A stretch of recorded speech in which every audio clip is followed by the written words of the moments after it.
Throughout history, there are certain wicked individuals that leave lasting detrimental impacts on a civilization.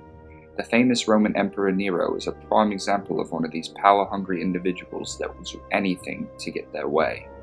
As when the Great Fire burned throughout the city, coincidentally destroying buildings that Nero had earlier wanted demolished. Did Nero destroy much of his beloved country just to build a larger palace? In this video, I will delve more deeply into Emperor Nero's rule before the fire, what motives that could have made him burn down Rome, and examine primary texts that should explain the atrocity. Nero ascended to emperor at the early age of 17, yet this was no ordinary passing of power. Nero's mother Agrippina married the emperor at the time, the predecessor of Nero, Emperor Claudius. Agrippina was quite domineering, influencing Claudius to name Nero for the next in line of his throne. It is suspected by many scholars after these statements were in place, Agrippina poisoned Claudius, since his death was so untimely. Nero then gave a eulogy for Claudius and was inaugurated as the Emperor of Rome. His early rule was very centered around the well-being of his people. He helped fallen civilizations in need, funded many arts and sport projects, and supported the lower class, but this was soon to change. Around 59 AD, Nero was fed up with his mother, who would not stay out of his failing marriage. He then took her life.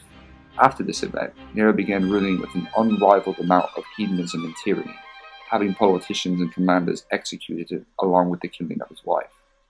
Around this time, where Nero seemed to have gone completely mental, he made plans to build an extravagant palace that needed more space to be constructed.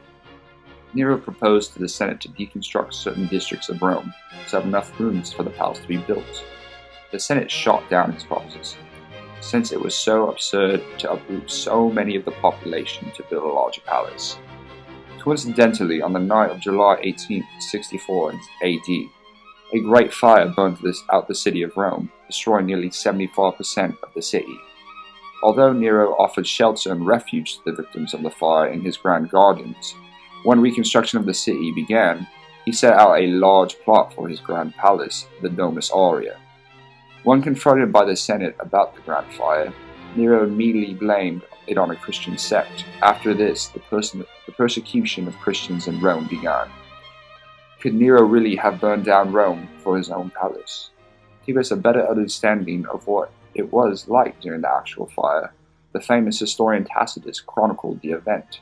As Tacitus states, torches too were openly thrown in by men crying they acted under orders. Perhaps they had received orders, or may just have wanted to plunder unhampered. These men could have been sent by Nero to burn down the city purposely, as he said, or they could have been just trying to explain their pillaging. Scholars today are still obfuscated by the fire, some believing it was Nero's plan, some thinking that it could have been just an accidental fire that went out of control. The truth of the matter is that we will never truly know. But in my view, knowing the background of Nero makes me think that he could himself have committed such a heinous act of injustice.